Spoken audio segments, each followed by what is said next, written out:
silence and contemplation, and the seal of dedication, the splendor of Carmel. Let your fire and flame shower upon us from beyond the blue. నేరుగా దేవుని వాక్యాన్ని మనం చదువుకొని మనం కలిసి ధ్యానం చేద్దాం. ప్రభు యొక్క పరిశుద్ధ నామమునకు స్తోత్రము కలుగును గాక. క్రీస్తునందు ప్రియులారా, ప్రభు యొక్క దయను బట్టి మనందరి జీవితాల్లో మరి యొక్క దినం ఆయన తన కృపగా వరముగా మనకు అనుగ్రహించగా, ప్రతిరోజు ఒక వరముగా మనం అనుభవించే భాగ్యం ఆ ప్రభు మనకు అనుగ్రహించాడు. ప్రపంచమంతా ఎంతో నెమ్మది లేని స్థితిలో అవస్థల పాలవుతూ ఉండగా, మనం కూడా భారతదేశంలో ఆంధ్ర రాష్ట్రంలో భవిష్యత్తు ఎలా ఉంటుందో అని ఆలోచించలేని పరిస్థితుల్లో మనం కూడా ఉండగా, దేవుడు కనికరించి మన ఎడల కృప చూపుతా ఉన్నాడు. మరి ఎక్కువ మనం కృతజ్ఞతతో ప్రభుని మనం ఆరాధించే బద్దులం అనే విషయాన్ని నేను మీకు జ్ఞాపకం చేస్తూ, ఈ రాత్రి మన కుటుంబాలుగా మన వాక్యం విని ప్రార్థన చేసుకునే నిమిత్తం ఈరోజు మనం చదువుకున్న భాగం రూతు గ్రంథం 4వ అధ్యాయం 1 నుంచి 11 వచనాలు మనం చదివాము. అందులో నుండి కొన్ని మాటలు చదివి చిన్న ప్రార్థనతో నా ధ్యానాన్ని ఆరంభిస్తాను. 4వ అధ్యాయం 1వ వచనం చదువుతాను, తర్వాత 11వ వచనం చదువుతాను. దయతో గమనించండి. బోయజు పురద్వారమునంతకు పోయి అక్కడ కూర్చుండగా, బోయజు చెప్పిన బంధువుడు ఆ త్రోవను పోవచుండెను. గనుక బోయజు పోయి ఈ తట్టు తిరిగి ఇక్కడ కూర్చుండమని అతని పిలువగా అతడు వచ్చి కూర్చుండెను. 11వ వచనం. అందుకు పురద్వారమున నుండిన ప్రజలందరూ పెద్దలను, మేము సాక్షులము, యెహోవా నీ ఇంటికి వచ్చిన ఆ స్త్రీని ఇశ్రాయేలీయుల వంశమును వర్ధిల్ల చేసిన రాహేలును పోలిన దానిగాను లేయాను పోలిన దానిగాను చెయ్యును గాక. ఆమేన్. ప్రార్థన చేసుకుని వాక్యం విందాం.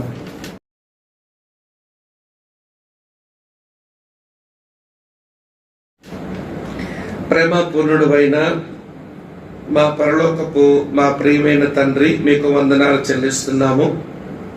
నీ పిల్లలంగా ఈ రాత్రి వేళ మా గృహాలలో నీ వాక్యం విని నీ పాదముల చెంత కూర్చొని ప్రార్థించడానికి మేము సిద్ధపడుతూ ఉండగా, రూతు గ్రంథం నుంచి మీరు మాతో ఎన్నో విషయాలు మాట్లాడుతూ వస్తున్నారు. మీకు కృతజ్ఞతలు. ఈ 9వ అధ్యాయాన్ని కూడా మాకు ఆశీర్వాదకరంగా చేయమని, మాతో మాట్లాడమని యేసునాథుని పేరిట స్తోత్రించి ఆరాధించి మీకే ప్రార్థిస్తున్నాము తండ్రి. ఆమేన్, ఆమేన్.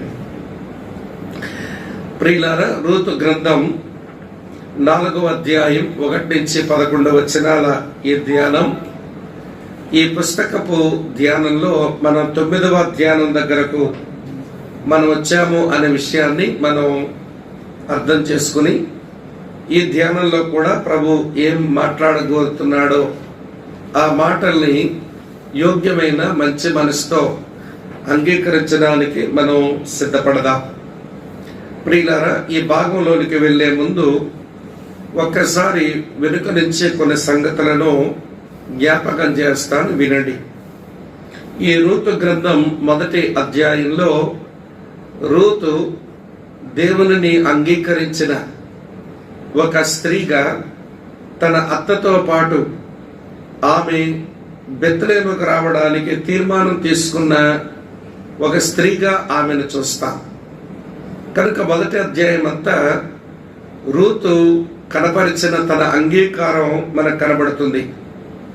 మనం 2వ అధ్యాయం దగ్గరకు వచ్చి చూస్తే, బోయజు పొలములో పరిగె ఏరుకుంటూ పనిచేయడంలో ఆమె కనపరిచిన ఆసక్తిని మనం 2వ అధ్యాయం నిండుగా చూస్తాం.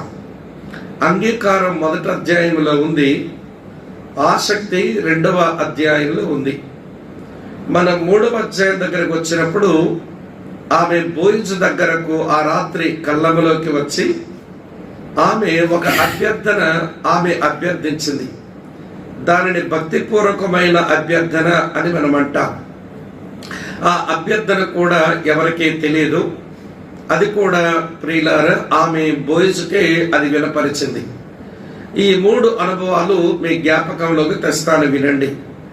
అంగీకరించుట, ఆసక్తిని కనపరచుట, అభ్యర్థించుట.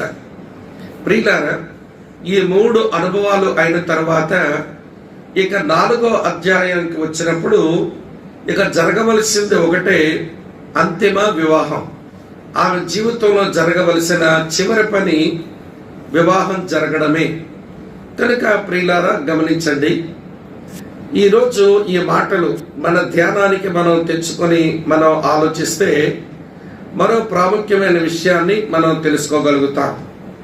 మన జీవితంలో కూడా అంతే.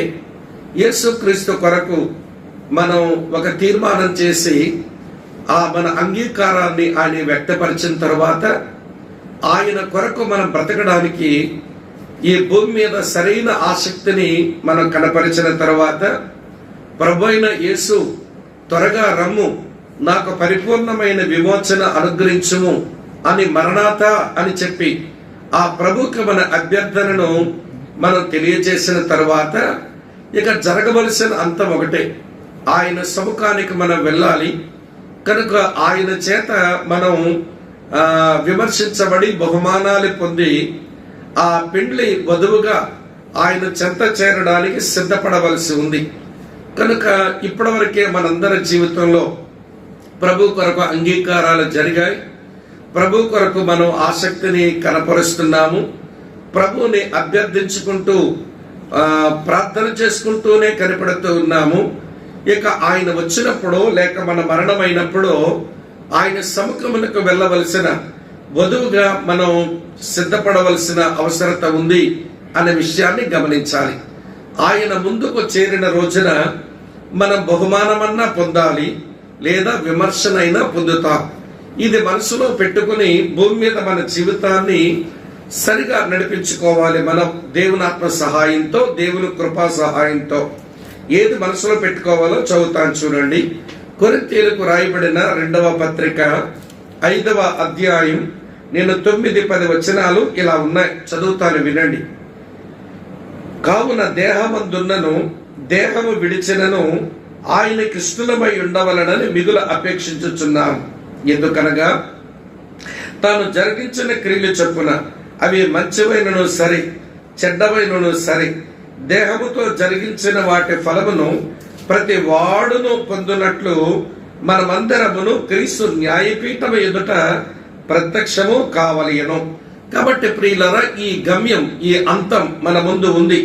ఒక రోజున క్రీస్తు న్యాయపీఠం ఎదుటకు మనం చేరుకోవాలి అనే విషయాన్ని మనం గమనించి భూమి మీద మనం భక్తి చేయటం అది ఎంతైనా మంచిది అనే విషయాన్ని మీరు గమనించండి. ఇప్పుడు రూతు గ్రంథం 4వ అధ్యాయం 1-11 వచనాలు చదువుకున్నామే. అందులోనికి వెళ్లే ముందు మనం గమనించవలసిన కొన్ని ప్రాముఖ్యమైన విషయాలు ఉన్నాయి. అది ఇప్పుడే చెబుతాను, వినండి ప్రియులారా.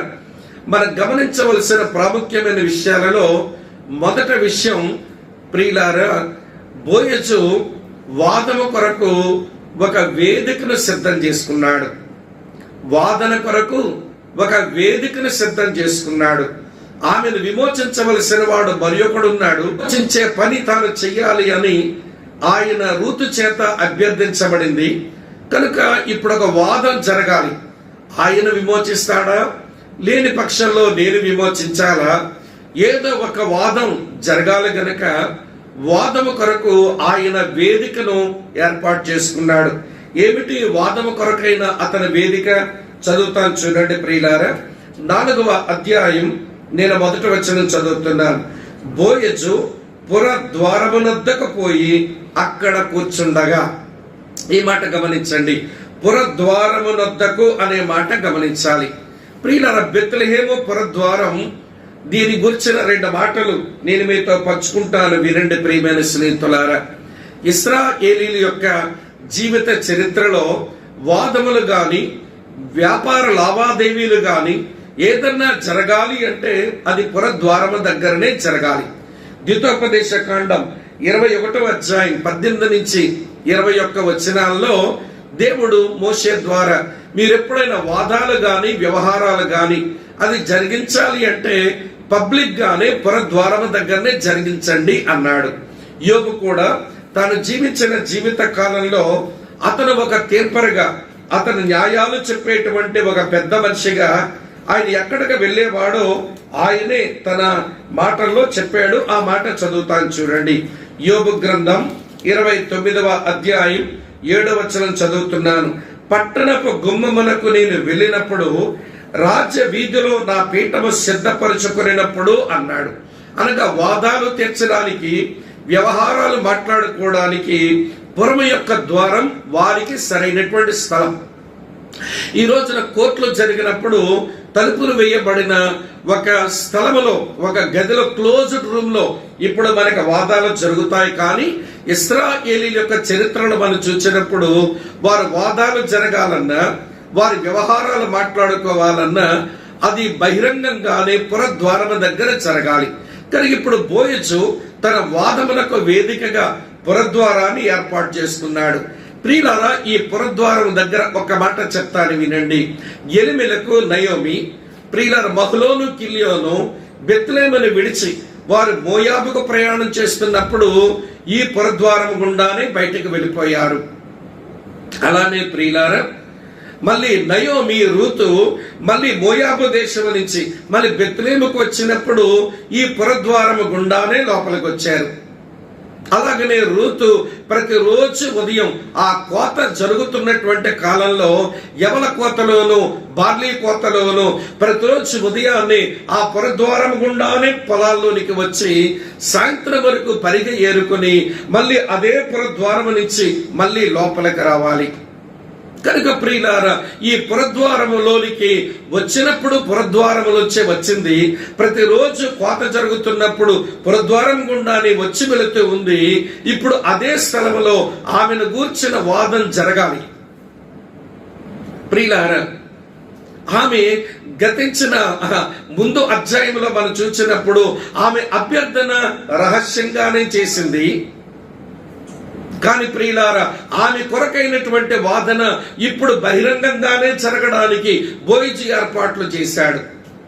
అలాగే దేవుని కొరకు మన తీర్మానం, దేవుని కొరకు మన కనపరిచిన ఆసక్తి, దేవుని కొరకు మనకున్నటువంటి ప్రార్థనా జీవితం అవి ఎప్పుడు రహస్య జీవితమే గాని అవన్నీ రహస్యంగానే ఉంచుతాడు దేవుడు. మనము రహస్యంగానే ఉంచుకోవాలి. ఒకరోజు ఆయనన్నా వస్తాడు, లేదా మనమన్నా ఆయన వెళ్ళి కలుసుకుంటాం. అప్పుడు మన జీవితాన్ని ఆయన బహిరంగంగా బట్టబయలు చేస్తాడు, మనల్ని అందరి ముందు ఎలివేట్ చేస్తాడు అనే విషయం మన మనసులో ఉంచుకోవాలి అని నేను మీకు మనవి చేస్తున్నాను. కనుక బోయజు వాదము కొరకు వేదికను ఏర్పాటు చేసుకున్నాడు. ఆ వేదిక పురద్వారం అని మనకు అర్థమైంది. రెండవ సంగతి చెప్తాను చూడండి ప్రియులారా. రెండవ సంగతి, వాదములకై ప్రతివాదిని పిలుస్తున్నాడు. చూడండి 4వ అధ్యాయం మళ్ళీ 1వ వచనంలో, బోయజు పురద్వారమునొద్దకు పోయి అక్కడ కూర్చుండగా బోయజు చెప్పిన బంధువుడు ఆత్రావణ పోవచ్చుండెను. మళ్ళీ విడ్డూరంగా ఉంది. సరే, బోయజు ఆ స్థలాన్ని తన వాదమునకు వేదికగా చేసుకుంటే మాత్రం ఆ ఎవరితో అయితే వాదం పెట్టుకోవాలో ఆ బంధువుడు అలానే రావడం ఏమిటి? ఇదే దేవుని ఏర్పాటు అంటే. ప్రియులారా, మనం దేవుని యొక్క పనిని, ప్రియులారా వినండి జాగ్రత్తగా, దేవునికి లోబడుతూ మనం చేస్తూ ఉంటున్నప్పుడు పరిస్థితులను ఆయన అలాగా మన ముందుకు తెస్తాడు. ఇందుకు మంచి నిదర్శనం కూడా చరిత్రలో ఒకటి ఇలాగే జరిగింది, అది జ్ఞాపకం చేస్తాను రండి. ఆదికాండం 24వ అధ్యాయం మనకు తెలిసినటువంటి అధ్యాయమే. ఆ అధ్యాయం నుంచి ఒక మాట మీకు జ్ఞాపకం చేస్తాను చూడండి. ఆదికాండం 24వ అధ్యాయంలో అబ్రాము దగ్గర నుంచి ఆ ప్రధాన పనివాడు ఇస్సాకు భార్య కొరకు వెళ్ళాడు. వెళితే ఆ రోజున ఏమి జరిగిందో తెలుసా ప్రియులారా? వినండి, ఇలా చదువుతున్నాను. 24వ అధ్యాయం నేను చదువుతున్నాను, 12వ వచనం. ప్రార్థన చేస్తున్నాడు. నా యజమానుడు అబ్రాము దేవుడైన యెహోవా, నేను వచ్చిన కార్యం త్వరలో సఫలము చేసి నా యజమానుడు అబ్రాము మీద అనుగ్రహము చూపము, చిత్తగించము. నేను ఈ నీళ్ల ఒట్టు యొద్ద నిల్చున్నాను, ఈ ఊరి పిల్లలు నీళ్లు చేతుకుంటూ వచ్చుచున్నారు, కాబట్టి నేను త్రాగునట్లు నీవు దయచేసి నీ కడవను ఉంచుమని నేను చెప్పగా, నీవు త్రాగుము, నీ ఒంటెలకు నీళ్లు పెట్టదనని ఏ చిన్నది చెప్పునో ఆమెయే నా సేవకుడైన ఇస్సాకులకు నీవు నియమించిందై ఉండును గాక. అందువల్ల నీవు నా యజమాని మీద అనుగ్రహం చూపితవని తెలుసుకుందును అని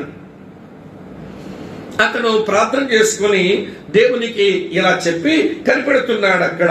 అప్పుడు ఏం జరిగిందో చూడండి ప్రియులారా, చదువుతున్నారు 18వ వచనం. అదే ఆదికాండం 24:18. అందుకామె, అయ్యా త్రాగుమని చెప్పి త్వరగా తన కడవను చేతి మీద దించి అతని దాహమిచ్చెను. మరియు ఆమె అతని దాహమిచ్చిన తరువాత, నీ ఒంటెలు త్రాగుమట్టుకు వాటికి నీళ్లు చేదిపోయుదునని చెప్పి అని అంది. చూసారా దేవుని సమకూర్పు ఎంత అద్భుతంగా ఉంటుందో. దేవుడు మనకి ఇచ్చిన పని, దేవునికి లోబడుతూ చేసే పనికి మనం అడుగు వేస్తే పరిస్థితులన్నింటినీ ఆయన అలాగ సమకూర్చి మన ముందుకు తెస్తాడు. బోయజ్ అన్నాడు, అమ్మా నేను చెప్పినటువంటి పని, నువ్వు అడిగినటువంటి విషయం నేను తప్పగా చేస్తానని చెప్పాడు. చెప్పిన తర్వాత అతను ఆ పని మొదలు పెట్టగానే ఎవరితోనైతే అతను తన వాదం పెట్టి ప్రియులార వాదము నిలవాలో ఆ వ్యక్తి అలాగ ఎదురు రావడం ఎంత అద్భుతమైన విషయం. ఆయన పిలుస్తున్నాడు, ఏమన్నా పోయి ఈ తట్టు తిరిగి ఎక్కడ కూర్చో అన్నాడు. వాదమునకు వేదికను సిద్ధం చేసిన బోయజు, వాదమునకు ప్రతివాదిని పిలిచిన బోయజు. మూడవ సంగతి చెప్తాను వినండి ప్రియులారా. మూడవ సంగతి, వాదమునకు ప్రియులారా న్యాయమూర్తులను కూర్చోబెడుతున్నాడు. మరి న్యాయం చెప్పాలిగా ఎవరైనా. వాద ప్రతివాదాలు విన్న తర్వాత న్యాయం చెప్పాలి, దానికి వారే సాక్షులుగా నిలవాలి గనక వాదమునకు న్యాయమూర్తులను రమ్మని పిలుస్తున్నాడు. చూడండి, చదువుతున్నాను, 2వ వచనం ఇలా రాసి ఉంది. 4వ అధ్యాయం ఋతు గ్రంథం 4:2. బోయజు ఆ ఊరి పెద్దలలో 10 మందిని పిలుచుకొని ఇక్కడ కూర్చుండమని చెప్పగా వారు వచ్చి కూర్చుండేవి. 10 మంది పెద్దలు. ఇక్కడ పెద్దలు అనే మాట 3 అర్థాలు ఇస్తాయి. మొదటి అర్థం వయసులో పెద్దవాళ్ళు అనేది ఒక అర్థం. రెండవ అర్థం వారు అనుభవంలో పెద్దవారు అనేది రెండవ అర్థం. మూడవదిగా వారు జ్ఞానంలో కూడా పెద్దవాళ్ళే అనేది మూడవ అర్థం. ఇక్కడ 10 మంది పెద్దలు పిలిచారు. ఈ మాట మన జీవితం కొరకు కూడా తీసుకుని వచ్చినప్పుడు ప్రియులారా, మన వ్యక్తిగత కుటుంబ జీవితంలో, వ్యక్తిగతంగా మన సంఘ జీవితంలో మనకు ప్రియుల ఆలోచనలు చెప్పేటువంటి ఇలాంటి ఆలోచనకర్తలు, పెద్దలు ఎక్కువ మంది ఉండడం ఆశీర్వాదకరమని బైబిల్లో చెప్పబడ్డా మనం చూస్తాం. వాస్తవానికి ప్రియమైన స్నేహితులారా, వాస్తవానికి ఒక 2-3 చాలు సాక్ష్యం ఇవ్వడానికి. పౌలు రాసినటువంటి పరిభాషలో కొరింథీయులకు రాసినటువంటి 2వ పత్రికలో ప్రియమైన స్నేహితులారా 13వ అధ్యాయంలో కొరింథీయులకు రాయబడిన 2వ పత్రిక 13వ అధ్యాయం చదువుతున్న చూడండి ఈ మాట. మొదటి వచనం, ఈ 3వసారి నేను మీ యొద్దకు వచ్చుచున్నాను, 2-3 సాక్షుల నోట ప్రతి మాట స్థిరపరచబడవలెను అంటాడు. కనుక ఒక విషయం స్థిరపరచబడాలంటే 2 లేక 3 సాక్షులు చాలు. కానీ 10 మంది సాక్షులను ఏర్పాటు చేయడంలో వినండి ప్రియులారా, మల్టిపుల్ లీడర్షిప్, బహుముఖ నాయకత్వం అది ఎప్పుడు మంచిదే, అది ఆశీర్వాదకరమే. కనుక వాదమునకు వేదికను సిద్ధపరిచిన వాడు, వాదమునకు ప్రతివాదిని సిద్ధపరిచిన వాడు, తెచ్చి పిలిచిన వాడు వాదమునకు పెద్దలను కూర్చోబెట్టాడు. ప్రియులారా, వాదమున పెద్దలు కూర్చోబెట్టిన తర్వాత అదే ఋతు గ్రంథం 4వ అధ్యాయం 3-4 వచనాలు చూడండి ప్రియులారా, ఇలా రాసి ఉంది. అతడు మోయాబు దేశము నుండి తిరిగి వచ్చిన నయోమి మన సహోదరుడని ఎలిమెలకు కలిగిన భూభాగమును అమ్మివేయుచున్నది గనుక నీవు చెవులార వినున్నట్లు నేను ఒక సంగతి తెలియచేయవలనని ఉన్నాను. ఈ పురనివాసుల ఎదుటను నా చెరువుల పెద్దల ఎదుటను ఆ భూమిని సంపాదించుకునము. ఏమనగా దాన్ని విడిపించుటకు నీ ఒప్పుకొనని ఎడల విడిపించము, దాన్ని విడిపించ నొల్లని ఎడల అది స్పష్టంగా నాతోనే చెప్పుమన్నాడు. ఈ 3-4 వచనాల్లో ఒక పదం చాలా ప్రాముఖ్యమైనది, చెవులారా వినునట్లు. ఈ చెవులారా వినునట్లు అనే మాటకు ప్రియులారా అడ్వర్టైజ్ అనే మాట మనం వాడబడింది. అడ్వర్టైజ్ అని అంటే చెవులారా వినునట్లు చెప్పడం. అంటే ఇప్పుడు వాదమును తనే వినిపిస్తున్నాడు. అవతల వ్యక్తికి ఏమీ తెలియదు, అతగాడికి ఏమీ తెలియదు గనక రూతును తాను పెళ్లి చేసుకొని ఆ కుటుంబాన్ని విమోచించే పని చేయొచ్చు. కానీ అతను యథార్థవంతుడు కాబట్టి ప్రియమైన స్నేహితులారా, తెలియని వ్యక్తిగా విషయాన్ని తెలియచేసి చెవులారా వినున్నట్లుగా తన వాదాన్ని వినిపిస్తున్నాడు. కనుక ఈ 4 గొప్ప పనులు బోయజు చేశాడు. ఇది మీ మనసులో ఉంచుకోండి. వాదమునకు స్థలమును ఆయనే సిద్ధపరిచినాడు. వాదమునకు ప్రతివాదిని ఆయనే పిలిచాడు. వాదమునకు తీర్పరులను ఆయనే కూర్చోబెట్టాడు. వాదమును వినిపించుచున్నది ఆయనే వాదాన్ని వినిపిస్తున్నాడు. ఈ 4 పనుల్లో ప్రియులారా రూతు ప్రమేయం గాని లేక నయోమి యొక్క పాత్ర గాని ఏం కనబడడం లేదు. అన్ని పనులు తానే చేస్తున్నాడు. ఫలితం ఏదైనా వస్తే రూతు నయోమి అనుభవించవచ్చు. ఇది నాకేమి నేర్పిస్తుందంటే నీ పక్షంగా నా పక్షంగా యేసును నమ్మిన మన పక్షంగా కార్యాలన్నీ చేయవాడు మన ప్రభు అయిన యేసు క్రీస్తే. అనుభవించేది ఏదైనా ఉంటే అది మనం అనుభవించాలి. కానీ ఈరోజు మనం ఎట్లయితేమో చెప్పమంటారా? అనుభవించడానికి ఎదురు చూడడం మానేసే ప్రియులారా, ఆయన చేస్తున్న పనిని అర్థం చేసుకోము, ఆ పని వల్ల వచ్చిన ఫలితము అనుభవించడానికి మనం సిద్ధపడకపోవడం అది చాలా దురదృష్టకరమైన విషయం. కనుక ఎవరి సంగతి వాళ్ళకే విడిచిపెడుతున్నాను. యేసు నీ కొరకు చేసిన కార్యాలేంటో అది గమనించి ఆ కార్యఫలమును అనుభవించడం అది నీకు, నీ కుటుంబానికి, సంఘానికి, సమాజానికి అది చేతనవుతుందా? అది మనమే ఆలోచించుకుందాం. ఇప్పుడు ప్రియులారా, ఈ 11 వచనాల సారాంశంలో నేను 3 సంగతులను త్వరగా చెప్పి నేను మీకు ప్రార్థనకు సమయం ఇస్తాను. ప్రియులకు 3 సంగతులు చెప్తాను. మొదటి సంగతి ఏమిటి అంటే వినండి ప్రియమైన స్నేహితులారా, గ్రహించవలసిన ఒక వాస్తవాన్ని గ్రహించుదాం. ఈ లేఖన భాగం నుంచి ఏదో ఒక వాస్తవాన్ని మనం గ్రహించాలి. ఏ ఫ్యాక్ట్ వీ మస్ట్ రియలైజ్. ఒక వాస్తవాన్ని మనం ప్రియులారా మనం గ్రహించాలి.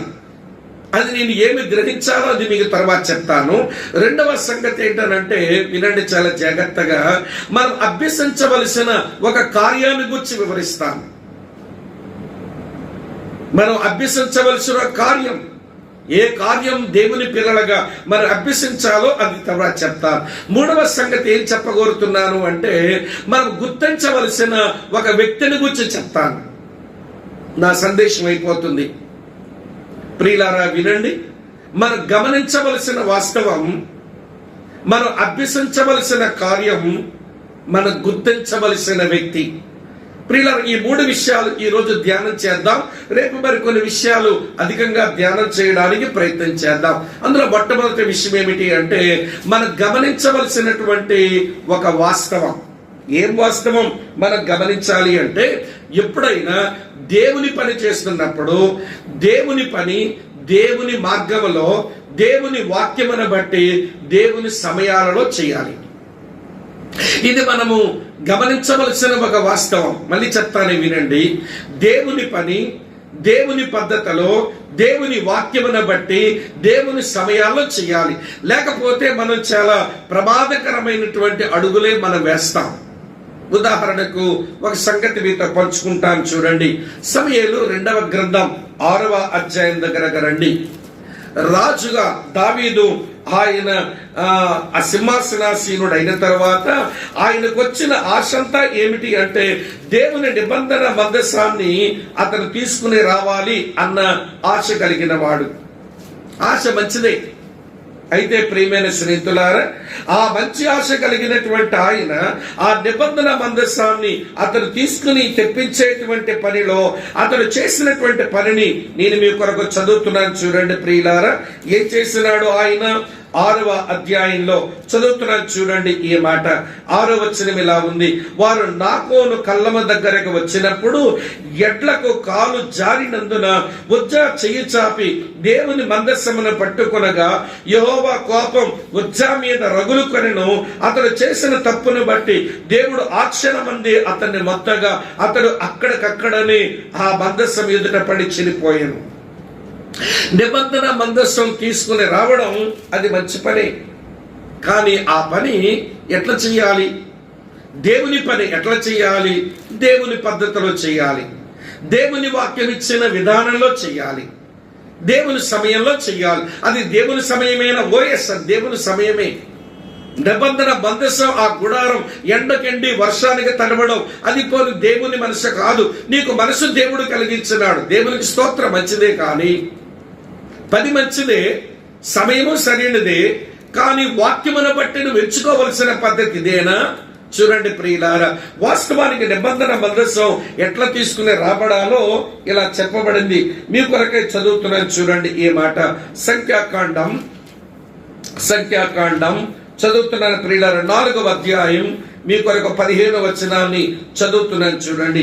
సంఖ్యాకాండం 4వ అధ్యాయం 15వ వచనం: దండు ప్రయాణమైనప్పుడు అహరోనును అతని కుమారులను పరిశుద్ధ స్థలము యొక్క ఉపకరణములన్నిటినీ కప్పుట ముగించిన తరువాత కహాతీయులు దాని మోయవలెను. అయితే వారు చావకుండునట్లు పరిశుద్ధమైన దానిని ముట్టకూడదు.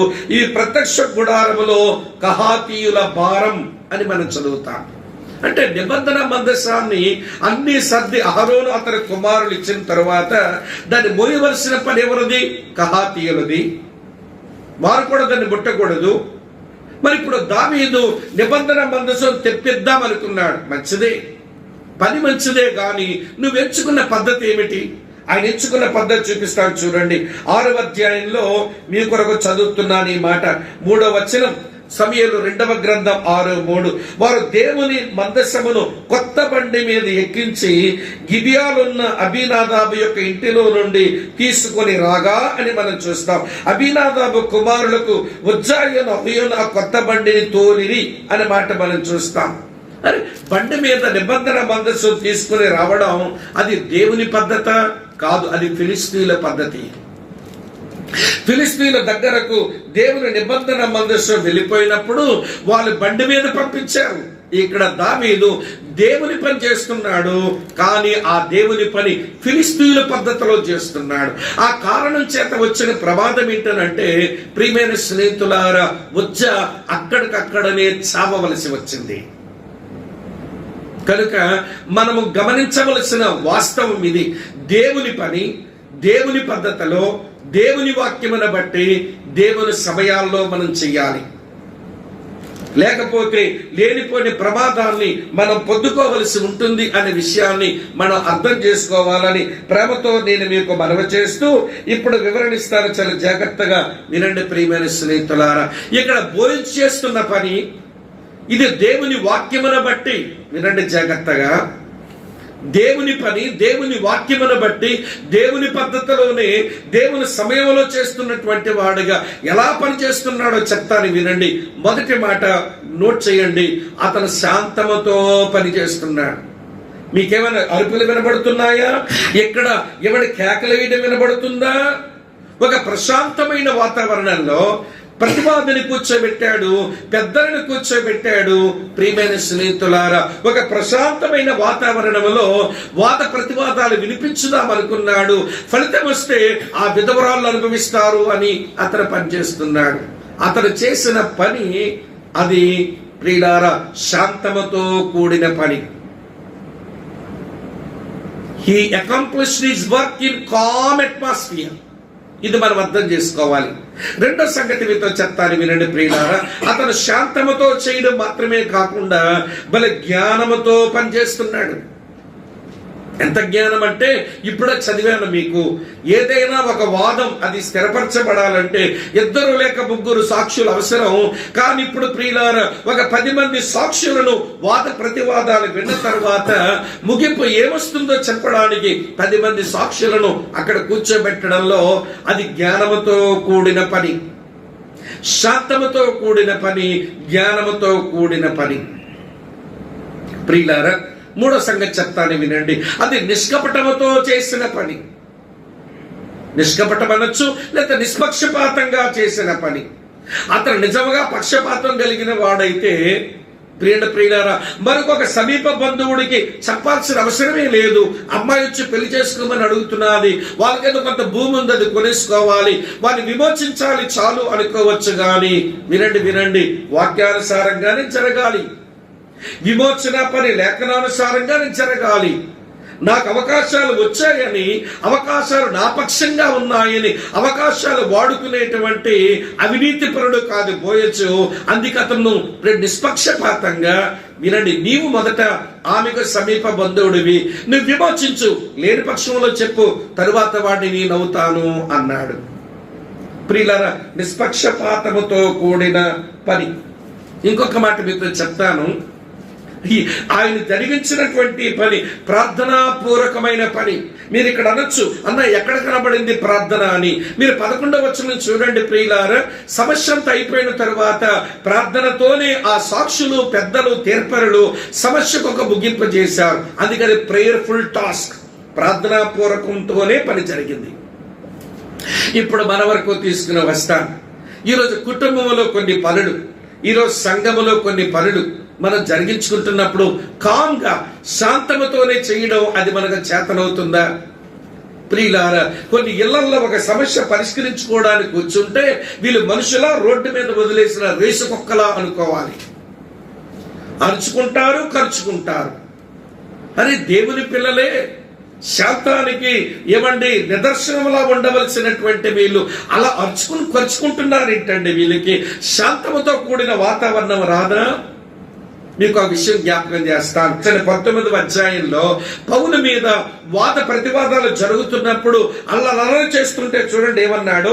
19వ అధ్యాయం 36వ వచనంలో, ఆత్మ దేవుని గురించి అన్ని సంగతులు మాకు తెలుసులండి, ఈ సంగతులు నిరాక్షేపణమైనవి గనుక మీరు శాంతము కలిగి ఏది అతురపడి చేయకుండుట ఆవశ్యకం. శాంతము కలిగి పనిచేయండి. ఈ రోజున టీవీలో కొన్ని డిబేట్లు చూస్తుంటాం. వాళ్ళ పొలిటీషియన్స్ టీవీలో కొంతమంది డిబేట్లు చూస్తుంటాం. వీళ్ళేమో రిలీజియస్ లీడర్స్. వినండి, ఈ రోజున కొన్ని ఇళ్లలో చూస్తున్నాం, వీళ్ళు కుటుంబ సభ్యులు. ఈ రోజు కొన్ని సంఘాల్లో మనం చూస్తుంటాం, వీళ్ళ సంఘములో పెద్దలు, నాయకులు. మీరు ఏదైనా ఒక విషయం గురించి మాట్లాడుకోవాల్సి వచ్చినప్పుడు శాంతముగానే కూర్చుంటున్నారా అంటే లేదు. అందుకని వారు చేస్తున్న పని అది వాక్యానుసారమైంది కాదు. శాంతము లేదక్కడ. శాంతములో విషయాలను గ్రహించడానికి, ఆలోచించడానికి దారులు ఉంటాయి. అరుచుకుంటూ ఖర్చుకుంటూ ఉన్నప్పుడు విషయాలు ఆలోచించడానికి ఏం అవకాశం ఉండదు. ప్రియుల కొన్ని డిబేట్లు చూస్తుంటాం, మన సహోదరులు కూడా డిబేట్లు చేస్తున్నారు. కానీ అరే, వాడికి ఏ విషయం అర్థం కాదు, వాడికి అరవడం ఒకటే వచ్చు. వాడి ముందు ఎందుకు ఆ 19 మంది ముత్యాలు వేస్తారు? వాడెవడు ఒక విషయాన్ని సరిగా ఆలోచించడం రాదు, వాడికి అన్ని వంకర బుద్ధులే ఉన్నాయి. వాడి ముందు కూర్చొని గంటల సమయాలు ఎందుకు తగలబెట్టుకుంటారో మన వాళ్ళు అర్థం కాదు. వాడు గ్రహించే మనసే లేదు విషయం. వాడు మనసు నిండా నిండిపోయింది ఏంటన్నాడో మతోన్మాదమే గాని సార్వత్రిక దైవత్వాన్ని కూర్చున్నటువంటి గ్రహింపే లేని మనిషి ఆయన. అలాంటి వాడితో వాదన ఎందుకండి? 19 మంది ముత్యాలు వేయడం తప్ప. అతగాడు అరుస్తాడు, వీళ్ళు అరుస్తుంటారు, మన వాళ్ళు కూడా. కొన్ని పొలిటికల్ డిబేట్స్ చూస్తుంటాం. అతను చెబుతుంది శాంతంగా విందాము, తర్వాత మాట్లాడదామని ఆ డోర్ నొక్కేద్దాం, మనం మాట్లాడేద్దాం.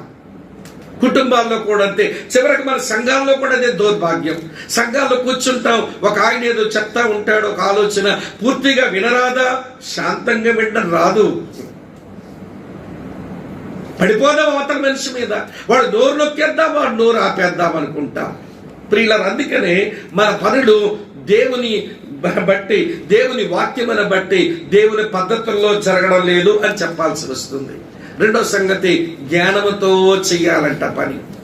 అపొస్తలుల కార్యాలు 6వ అధ్యాయంలో మీరు గమనించండి, సమస్య వచ్చినప్పుడు అబ్బా వాళ్ళు ఎంత జ్ఞానముతో 7 పెద్దలను ఏర్పాటు చేసుకుని సమస్య పరిష్కారానికి వారిని పెట్టారో, పెట్టినప్పుడు కూడా ఆ పెద్దలు ఎలా ఉండాలట, మంచి పేరు కలిగిన వాళ్ళు కావాలి, వారి జ్ఞానముతో నిండిన వాళ్ళు కావాలి, వారి విశ్వాసముతో నిండుకున్న కావాలి, అనగా వాళ్ళు స్పిరిచువల్ గా మెచ్యూర్ అయి ఉండాలి, అలాగనే జ్ఞానం కలిగిన వారు కావాలి, సంఘములో సమాజంలో మంచి పేరున్న వాళ్ళు అవ్వాలి. అలాంటి వాళ్ళని నిలబెట్టుకోవడంలో ఆది సంఘం జ్ఞానాన్ని ప్రదర్శించింది.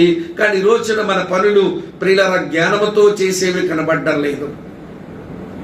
3వ మాట చెప్తాను వినండి, మనం ఏదైనా చేస్తే నిష్పక్షపాతంగా చెయ్యాలి. మన పక్షంగా అన్ని బాగున్నాయని మన మాట నెగ్గాలి అనుకోకూడదు. బోయ్స్ అట్లా అనుకోలేదండి, బోయ్స్ అట్లా అనుకోలేదు. ప్రియులారా, ఏ పనైనా దేవుని పిల్లలమైన మనం నిష్పక్షపాతంగా జరిగించాలట. పౌలు తిమోతికి ఆ విషయం చెప్పాడు. మీ కొరకు చదువుతాను చూడండి. తిమోతికి వ్రాయబడిన మొదటి పత్రిక 5వ అధ్యాయంలో నేను 20-21 వచనాలు చదువుతున్నాను. ఇతరులు భయపడు నిమిత్తం పాపము చేయు వారిని అందరి ఎదుట గద్దించు. 21వ వచనం చూడండి. విరోధమైన బుద్ధితోనైనను పక్షపాతముతోనైనను ఏమీ చెయ్యక నేను చెప్పిన ఈ సంగతులను గైకొనవల్లని దేవుని ఎదుటను క్రీస్తు యేసు ఎదుటను ఏర్పరచబడిన దేవదూతల ఎదుటను నీకు ఆనబెట్టుచున్నాను. బాబు తిమోతి, వింటున్నావా? నిష్పక్షపాతంగానే మాట్లాడు. నీకు ఫేవరెటిజం వద్దు, నీవు ఇంపార్షియల్ గా ఉండాలి అని చెబుతాడు. చివరి మాట జ్ఞాపకం చేస్తాను చూడండి. ఏది చేసినా ప్రార్థనా పూర్వకంగానే చేయటం, ఇది అలవర్చుకోవాలి. బోయజు తలపెట్టిన పని ప్రియులార ప్రార్థనతోనే ముగించబడింది. మరి ఎంత ప్రార్థన చేసుకుని అక్కడ నిలబడితే ఆ ప్రతివాది అలాగే ఎదురొచ్చాడో మనకు తెలియదు. కానీ ప్రియులార ముగింపు మాత్రం ప్రార్థనతోనే ముగించబడింది. ఈ రోజున మన సంఘాలలో, మన సమాజాల్లో, మన కుటుంబాలలో ప్రార్థనకు అలాగా పెద్దపీట వేయటం ఇది మనకేమన్నా చేతనవుతుందా అనేది ఒక ప్రశ్న. కాబట్టి వినండి, మనము గమనించవలసినటువంటి వాస్తవాలైతే ఇవి. ఏమిటి వాస్తవాలు? మనం గమనించవలసినటువంటి వాస్తవం వినండి ప్రియులారా. మనం గమనించవలసిన వాస్తవాలు అదేమిటో తెలుసా ప్రియులారా? మనం ఎప్పుడు దేవుని పని చేస్తున్నా దేవుని పద్ధతిలో, దేవుని వాక్యమును బట్టి దేవుని సమయాల్లో చేద్దాం. అలా పని చేస్తున్నప్పుడు శాంతముతో, జ్ఞానముతో, నిష్పక్షపాతంగా, ప్రార్థనా పూర్వకంగా చేద్దాం. అది బోయజు మనకు నేర్పిస్తున్న గొప్ప ఆధ్యాత్మిక పాఠం ఈ రాత్రి. రండి, 2వ సంగతి చెప్తాను. మనం అభ్యసించవలసిన ఒక కార్యం ఒకటి ఉంది. ఏమిటి మనం అభ్యసించవలసిన కార్యం? ఇలా చెప్తాను వినండి ప్రియులారా. ఇంతకు ఈ 10 మంది పెద్దల్ని కూర్చోబెట్టి పురజనులు వెళ్లే దారిలోనే అక్కడ మరొక వ్యక్తిని అక్కడ కూర్చోబెట్టి ఇంతకు బోయి చేస్తున్న పని ఎవరి కొరకు, ఎంతమంది కొరకు అంటే 2 విధవరాళ్ళ కొరకు.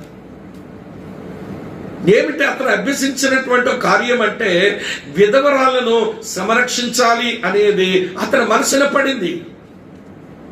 ప్రియులారా, ఈ విధవరాలను సంరక్షించడం అనే పని గురించి నేను మీకు కొన్ని విషయాలు చెప్తాను వినండి. ఈ పని దేవుడే నియమించిన పని, దేవుడే నియమించిన పని.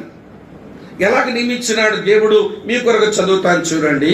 యోబు ఈ పని చేసేవాడునని సాక్ష్యం ఇస్తాడు. అతని సాక్ష్యం మనం తర్వాత చూద్దాం. గాని 146వ కీర్తనలో మీ కొరకు చదువుతాను చూడండి. 9వ వచనం రాసిందో, యెహోవా పరదేశులను కాపాడువాడు, ఆయన తండ్రి లేని వారిని విధవరాండ్రను ఆదరించువాడు.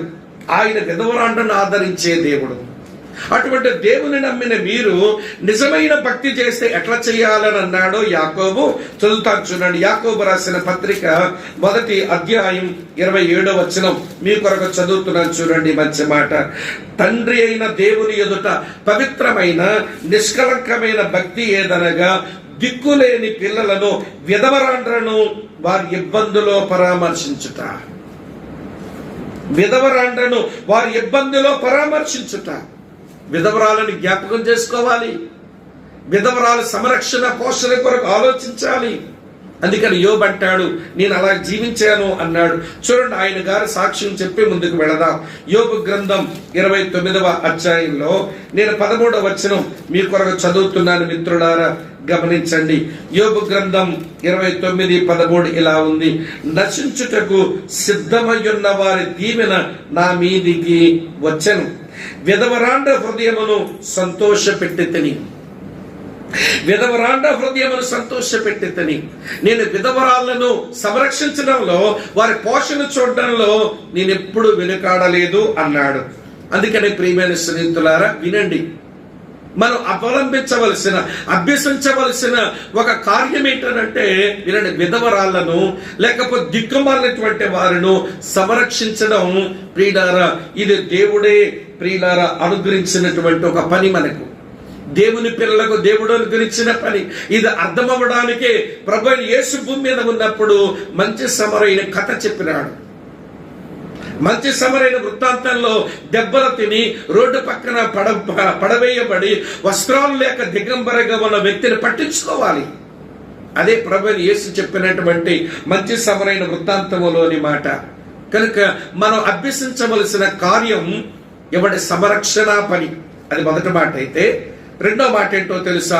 ఇది సంఘం ప్రియులారా మాదిరిగా పెట్టుకుంది. ఆది క్రైస్తవ సంఘాన్ని చూచి అనేకులు సంతోషపడుతున్నారండి. ఆది క్రైస్తవ సంఘాన్ని చూసినప్పుడు చూపిస్తాను, చూడండి ప్రియులారా. అపోస్తుల కార్యముల గ్రంథం మీ కొరకై చదువుతున్నాను ఈ మంచి మాట. ఆది అపోస్తులు ఉన్న ఆ రోజుల్లో ఆ సంఘమును చూసినప్పుడు మనుషుల కట సంఘం విషయమై ప్రియులారా భలే దయ పుట్టింది అని రాసి ఉంటుంది ఆ మాట. మీ కొరకు ఆ మాటలు చదువుతాను చూడండి ప్రియులారా. అపోస్తుల కార్యముల గ్రంథం నేను చదువుతున్నాను చూడండి ప్రియులారా. 2వ అధ్యాయంలో ఇలా రాసి ఉంటుంది. చదువుతున్నాను చూడండి మంచి మాట. 2వ అధ్యాయంలో సంఘం 44 వచనం చూడండి. విశ్వసించిన వారందరూ ఏకముగా కూడి తమకు కలిగినదంతయు సమిష్టిగా ఉంచుకొనిరి. ఇదియు గాక వారు తమ స్థిరాస్తులను అమ్మి అందరికి వారి వారి అక్కర కొలది పంచిపెట్టిరి అనే మాట మనం చూస్తాం.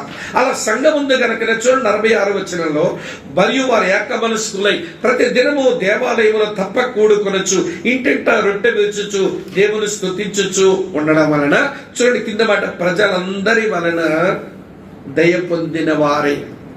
సంఘము ప్రజలందరి వలన దయ్యందుకు పొందిందనంటే, సంఘముగా వారి ప్రార్థన పాటలు వారు లోపల ఆనందించడంతోనే లేరు, వారి సమాజంలో ఉన్న మనుషులు, అక్కరగా ఉన్న మనుషులకు వారు పంచిపెట్టడం వారు నేర్చుకున్నారు. ఇదే ఈరోజు మనం అవలంబించవలసిన కార్యం. అదేంటో తెలుసా? సంరక్షణ, పోషణ, లేమిలో ఉన్న వాడిని జ్ఞాపకం చేసుకోవడం. ఈ విషయాన్ని అపోస్తలుడైన యోహాను మరి కొంచెం కఠినంగానే చెప్పినట్టు అనిపించింది నాకు. మీ కొరకు చదువుతాను చూడండి. 1 యోహాను పత్రిక 3వ అధ్యాయం తెరవండి ప్రియులారా. 1 యోహాను పత్రిక 3వ అధ్యాయంలో భలే బాగుంటుంది ఈ వచనం. ఇది కొంచెం భక్తిలో చాలా ఉన్నత శిఖరాలలో ఉన్న భక్తి జీవితంలో అనిపిస్తుంది. చదువుతున్నాను చూడండి. 17-18 వచనాలు ఇలా ఉన్నాయి. ఈ లోకపు జీవనోపాధి కలిగిన వాడవై ఉండి తన సహోదరునికి లేమి కలుగుటియు చూచి అతని ఎడల ఏమాత్రమును కనికరమును చూపని వాని యందు దేవుని ప్రేమ ఎలాగూ నిలుచునున్నారా? ఈ లోకపు జీవనోపాధి కలిగిన వాడవై ఉండి తన సహోదరునికి లేమి కలుగుట చూచి అతని ఎడల ఏమాత్రమును కనికరము చూపని వాని యందు దేవుని ప్రేమ ఎలాగూ నిలుచును? చిన్నపిల్లలారా, మాటతోనూ నాలుగుతోనూ కాక క్రియతోనూ సత్యముతోనూ ప్రేమింతము అన్నాడు. కనుక ఈ రోజున మనం అవలంబించవలసిన, అభ్యసించవలసిన కార్యం ఏంటో మీకు అర్థమైంది అని నేను అనుకుంటున్నాను. ఎందుకంటే ఎక్కువ చెప్పలేము, సమయం లేదు కనుక. 3వ సంగతి చెప్పి నేను ముగిస్తాను ప్రియులారా. 3వ సంగతి ఏమిటి అంటే, మీరు మనం గుర్తించవలసిన ఒక వ్యక్తి, గమనించవలసిన వాస్తవం ఒకటి చెప్పాను, అభ్యసించవలసిన కార్యం ఒకటి చెప్పాను, మనం గుర్తించవలసిన వ్యక్తి. ఎవరో గుర్తించవలసిన వ్యక్తి అంటే, రూతు గ్రంథం 4వ అధ్యాయంకి కీలకమైన పదాలు ఏమిటి అంటే విమోచన, విమోచకుడు. అంతే, విమోచన, విమోచకుడు. ప్రియులారా, విమోచన అనగా కొంత విలువ పెట్టి కొని స్వతంత్రులుగా చేయటం అని అర్థం వస్తుంది. రిడెంప్షన్ అంటే పర్చేజ్ అండ్ సెట్ ఫ్రీ అని అర్థం. కొని స్వతంత్రులుగా చేయటం అని అర్థం. కనుక వినండి, ఇప్పుడు రూతు గ్రంథం 4వ అధ్యాయంలో చూస్తే నయోమికున్న పొలమును కొని ప్రియులారా ఆ కుటుంబాన్ని విమోచించి ఆ కుటుంబానికి చెంది ఉన్న విధవరాళ్లకు పెళ్లి చేసుకుని ఆమె వల్ల బిడ్డలు పుడితే చనిపోయిన వారి పేరు నిలబెట్టడం కొరకు ఒక బిడ్డని కనివ్వాలి. విమోచకుడు కనుక వినండి, ఇప్పుడు విమోచకుడు అది బోయజే అని మనం ఎరుగుదము. ఇప్పుడు విమోచకుని యొక్క పని మీరు 2 మాటలు చెప్తా. ఈ విమోచకుడు చేసిన పని ఎలా ఉందనంటే పురద్వారము ఎదుట చేశాడు ఈ పని. తన విమోచన పని ఆరంభం అతను పురద్వారము దగ్గరే చేశాడు. సీక్రెట్ గా చేయలేదు, రహస్యంగా చేయలేదు, మనుషులందరి ఎదుట పురద్వారమునొద్దనే చేశాడు. ప్రభునందు ప్రియమైన స్నేహితులారా వినండి, ఈ రోజున మన ప్రభు అయిన యేసుక్రీస్తు కూడా మన విమోచన పని ఆయన ఎక్కడ చేశాడో తెలుసా? ఆయన పురద్వారమ దగ్గరే చేశాడు. చదువుతాను చూడండి ఈ మంచి మాట. హెబ్రీయులకు రాసిన పత్రిక 13వ అధ్యాయం నేను చదువుతున్నాను మిత్రులారా, 12వ వచనం. కావున యేసు కూడా తన స్వరక్తము చేత ప్రజలను పరిశుద్ధపరచుటకై గవిని వెలుపట శ్రమను పొందెను. గవిని వెలుపట శ్రమను పొందెను. బోయజు తన విమోచన పని పురద్వారం ఊరి బయటే చేశాడు. ప్రభు అయిన యేసుక్రీస్తు మనందరి విమోచన కార్యం ఆయన గవిని వెలుపటే చేశాడు. ఇది ఒక తలంపు అయితే, రెండో తలంపు చెప్తాను వినండి ప్రియులారా. ఆ రోజున బోయజు చేసిన విమోచన పని పబ్లిక్ గా చేశాడు, అందరికీ కనబడేలా చేశాడు. మన ప్రభు అయిన యేసుక్రీస్తు కూడా మానవ పాప క్షమాపణ కొరకు, మనుషుల విమోచన కొరకు ఆయన చేసిన పని పబ్లిక్ గానే. అది మరుగునున్నది కాదు, అది ఎవరికి తెలియంది కాదు. అంగీకరించడం కష్టమైపోతుంది. ఆయన అంగీకరిస్తే, అతను హృదయ సింహాసనం మీద రాజుగా ప్రతిష్ఠిస్తే ఆయన జీవితం లోపర్చుకుని లాగా బతకడం కష్టం కనుక మనుషులు అంగీకరించలేకపోతున్నారు. గాని ఇది ఎవడక తెలియని సత్యం అండి. ఇది నేనలేదు ఈ మాట, పౌలే చెప్పాడు ఒక దగ్గర. చూపిస్తాను చూడండి. అపోస్తలుల కార్యముల గ్రంథం 26వ అధ్యాయం 26వ వచనంలో రాజు ఎదుట వినండి, పౌలు కొన్ని మాటలు చెప్పాడు, సువార్త మాటలు. అక్కడున్న ఫేస్ట్ అనేవాడు ఇలాగ అన్నాడు, ఏయ్ నువ్వు వెర్రివాడవు, అతి విద్య వల్ల నీ వెర్రి పట్టిందని గొప్ప శబ్దంతో చెప్తే అందుకు పౌలు ఇట్లా అంటున్నాడు. చదువుతున్నాను చూడండి. అపోస్తలుల కార్యాలు 26వ అధ్యాయం 24 నుంచి చదువుతున్నాను. అందుకు పౌలు ఇట్లా, నేను మహాఘనత వహించిన ఫేస్తు నేను వెర్రివాడను కాను గాని సత్యమును స్వస్థ బుద్ధియు గల మాటలని చెప్పుచున్నాను. రాజు ఈ సంగతులు ఎరుగును గనుక అతని ఎదుట నేను ధైర్యముగా మాట్లాడుచున్నాను. వాటిలో ఒక్కటియు అతనికి మరుగై ఉండలేదని రూఢిగా నమ్ముచున్నాను. ఇది ఒక మూలన జరిగిన కార్యం కాదు కదా. యేసు యొక్క మరణం, యేసు యొక్క పునరుత్థానం ఎవరికి తెలియకుండా జరిగిన పని కాదు కదా.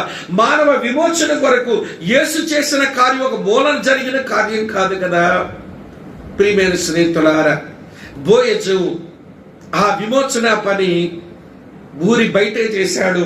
ప్రభు యేసుక్రీస్తు విమోచన పని గవిని వెలుపటే చేశాడు. బోయజు విమోచన పనిని బహిరంగ అందరూ కనబడేలా చేశాడు. ప్రభు యేసుక్రీస్తు కూడా తన విమోచన పని బహిరంగంగానే అందరికి కనబడాలనే చేశాడు. అయితే ప్రియులారా, ఒక విమోచకుడుకు ప్రియుల ఉండవలసిన కొన్ని అర్హతలు ఉన్నాయి. ఇక్కడ ఇద్దరు కనబడుతున్నారు, ఇద్దరు విమోచించగలిగినటువంటి వారే. బోయజుకు ప్రతివాదిగా ఉన్నటువంటి మరొక సమీప బంధువుడు, నయోమి కుటుంబానికి సమీప బంధువుడు. అయితే ప్రియులారా, విమోచకుడుకు 3 అర్హతలు ఉండాలి. మొదటి అర్హత ఏంటో తెలుసా? వినండి చెప్తాను. ఆయనకు హక్కు ఉండాలి. He has right to redeem. విమోచించడానికి హక్కు ఉండాలి. లేవియ కాండం 25వ అధ్యాయం 25వ వచనం ప్రకారం అతడు సమీప బంధువుడై ఉండాలి. సమీప బంధువుడు అంటే కుటుంబంలో ఒక భాగం అన్నట్టు. ప్రియులారా, ఇప్పుడు ఇద్దరు వ్యక్తులు కూడా సమీప బంధువులే. బోయజు సమీప బంధువుడని మన రూతు గ్రంథం 2వ అధ్యాయం 1వ వచనంలోనే చదివాం ప్రియులారా. కానీ ఇద్దరు సమీప బంధువులే. నెంబర్ 2, రెండో సంగతి చెప్తాను వినండి. ఒక వ్యక్తి విమోచకుడుగా ఉండడానికి కావలసింది ఏంటో తెలుసా? విమోచించడానికి బలం కావాలి. Power to redeem. విమోచించడానికి శక్తి కావాలి. కనుక ఇప్పుడు ఈ ఇద్దరు విమోచకులు ఉండడానికి సరిపడా ఇద్దరు వ్యక్తులను గమనించండి. నయోమికున్న పొలము కొనడానికి ఇద్దరు శక్తి సామర్థ్యాలు కలిగిన వాళ్ళే. బోయజమైన తక్కువ వాడు, అతను మిగులు ఆస్తిపరుడు. మైటీ ఇన్ రిచెస్ అనే మాట 2వ అధ్యాయం 1వ వచనంలోనే మనం చదివాం. ప్రియులారా, మొదటి మాట రైట్, హక్కు ఉండాలి. 2వ మాట పవర్, వాళ్ళకి వినండి శక్తి ఉండాలి. 3వ మాట చెప్పి నేను ముగిస్తాను, వినండి ప్రియులారా. ఒక వ్యక్తి విమోచకుడు ఉండాలంటే విల్ టు రిడీమ్, విమోచించడానికి ఇష్టం ఉండాలి. బోయజ్ అన్నాడు, సరే పొలం కొంటానన్నావు, సరే మరి నయోమికి కోడలుంది, ఆమె భర్త పిల్లలు లేకుండా చచ్చిపోయినాడు, ఇప్పుడు ఆమెను పెళ్లి చేసుకుని ఆమె ద్వారా పుట్టినటువంటి ఆ బిడ్డకు నువ్వు మహులోని పేరు నిలబెట్టాలి అని చెప్పగానే వాడన్నాడు, నేను విమోచించను, నువ్వే విమోచించుకో అన్నాడు. అంటే ఒకనికి ఇష్టం లేదు, బోయజు ఇష్టపడ్డాడు. బోయజ్ ఎలా ఇష్టపడ్డాడో తెలుసా? నా వలన ఆమెకు ఒక బిడ్డ పుడితే ఆమె భర్త యొక్క పేరు ఇశ్రాయేలు వంశములు నిలబెడుతుంది, కనుక ఆయన పేరే నిలబడని నా పేరు పెద్ద అవసరం లేదు, నా పేరు నిలబడవలసిన అవసరం లేదు, ఆ బహులోని పేరు నిలబడని. ప్రియమైన సోదరి స్నేహితులారా, ఎంత ఆత్మ సంబంధమైన ఔన్నత్యం చూడండి. బోయజులో హక్కు కలిగిన వాడు, శక్తి కలిగిన వాడు, ఇష్టము కలిగిన వాడుగా ఆయన తన పేరు కొరకు ప్రాకులాడిన వాడైతే ఆ మొదటి వాడిలాగా ఈయన కూడా వెళ్ళిపోవాలి. కానీ ప్రియమైన స్నేహితులారా, ఈయనట్లా చేయలేదు. కారణం ఏంటో తెలుసా? ఆయన తన పేరు కొరకు బ్రతికిన వాడు కాదు. నువ్వు ఏ యేసు ప్రభునైతే నమ్మినావో, ఏ యేసు ప్రభు దగ్గరకు వచ్చైతే పాపక్షమాపణ కొరకు నీ పాపాలు ఒప్పుకుంటూ పశ్చాత్తాపడ్డావో, ఈ యేసునైతే నీ హృదయంలో చేర్చుకున్నావో, ఆ పరలోక బోయజు ఆయన ఎలాంటి వాడో తెలుసా? చదవండి యోహాను సువార్త 8:50 వచనంలో. యోహాను సువార్త 8:50 చదవండి. నేను నా మహిమ నిమిత్తం నేను బ్రతకడం లేదు, నేను నా సొంత మహిమను కోరడం లేదు, నా తండ్రి మహిమ కొరకు నేను బ్రతుకుతున్నాను, నాకు పేరు అవసరం లేదన్నాడు. పేరు అవసరం లేదు అన్న యేసుక్రీస్తు ఆయన నామాన్ని ఆ పరలోకపు తండ్రి హెచ్చించి అన్ని నామముల కంటే పైనామం ఇచ్చి ప్రతి లోకాలు ఆ నామమును బట్టి వంగునట్లు, ప్రతి నాలుక ఆ నామాన్ని ఒప్పుకున్నట్లుగా ఆ తండ్రి ఎంత బాగా హెచ్చించాడో ఆ నామాన్ని. నాకు మహిమొద్దు అనుకున్న ఆయనకి మహిమనిచ్చినాడు. ఈరోజు మహిమ కొరకు వెంపర్లాడే వాళ్ళు మహిమనే కోల్పోతారు. ఈరోజు క్రైస్తవ సంఘంలో మీరు గమనించండి, సొంత పేరు కొరకు ప్రాకులాడే మనుషులు, సొంత గుర్తింపు కొరకు తపన పడే మనుషులు నేడు మన క్రైస్తవ సమాజంలో పుట్టగొడుగుల్లా కనబడతారు. ప్రతి సంఘంలో కనబడతారు ఈ చీడ పురుగులు, ప్రతి సంఘంలో కనబడతారు. నేను గుర్తించబడాలి, నేను గౌరవించబడాలి, నేను పొగడబడాలి అనేటువంటి తపనతో బ్రతికే వాళ్ళు మన సమాజంలో కనబడుతున్నారు. అందుకనే ప్రియులారా, ఉద్యమం ఎందుకు వస్తుంది? దేవుడు మన సంఘాలలో ఆయన దర్శించే పని ఎలా జరుగుతుంది చెప్పండి? నేను కనబడాల్సిన పని లేదు, ఆయన కనబడితే చాలు. నేను పొగడబడాల్సిన అవసరం లేదు, ఆ యేసు పొగడబడితే నాకంతే చాలు. నేను మెచ్చబడాల్సిన అవసరం లేదు, నా ప్రభు మెచ్చబడితే చాలు. నా జీవితం ద్వారా అనుకుని ఆలోచించే వాళ్ళు ఆత్మీయులు, లేకపోతే శరీర సంబంధులు. ఈరోజు కొంతమంది నోట ఇలాంటి మాటలు ఉంటుంటాయి, మేమేం కనబడతామండి ఇప్పుడు అంటే ఏంటి? నీ మనసు నీవేం కనబడతామనంటే అర్థం ఏమిటి? నువ్వు కనబడాలా?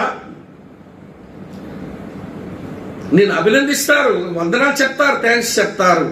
ఏమి పని చేయకుండా మేమే కనబడతామా అంటే నువ్వు ఎలా కనబడతావు? మరి చేసినోడే చేయనో నీ చేయలేదన్నట్టుగా దాగి బతకమని వాక్యం చెప్తుంటే నువ్వు ఏమి చేయకుండా మేము కనబడాలనుకుని తపన పడితే అసలు నువ్వు ప్రకృతి సంబంధివా లేక ఆత్మ సంబంధివా అని ప్రశ్నించవలసి ఉంటుంది.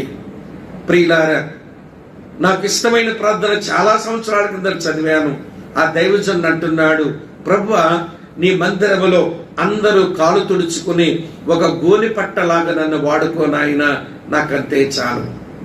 అందరూ నన్ను వాడుకోవాలి, కానీ ఎవరు నన్ను గుర్తించకూడదు, నన్ను పొగడకూడదు, నాకు వందనాలే చెప్పకూడదు. ఇలాంటి మనసుతో సంఘాల్లో బ్రతికే క్రైస్తవులు ఎక్కడ కనబడుతున్నారు ఈ రోజున? ఉజ్జీవం రావాలి, దేవుడు తన కార్యాలు చెయ్యాలి అంటే ఎట్లా చేస్తాడు దేవుడు? ఇది మనం ఆలోచించి పశ్చాత్తాపంతో వినయభావంతో ప్రభుకి మనం అప్పగించుకుందాం. గమనించవలసిన సత్యం గమనించండి, అవలంబించవలసిన కార్యాన్ని అవలంబించండి, అభ్యసించండి. గుర్తించవలసిన వ్యక్తి నీ విమోచకుడైన యేసును నీవు గుర్తించు. ఆ విమోచకును సాగిలపడి ఆరాధించి ఆయన కొరకు బ్రతకడానికి, ఆయనకు దాసానుదోషులమే బ్రతకడానికి తీర్మానించుకుందాం. అట్టి కృప దేవుడు మనకు ప్రసాదించును గాక.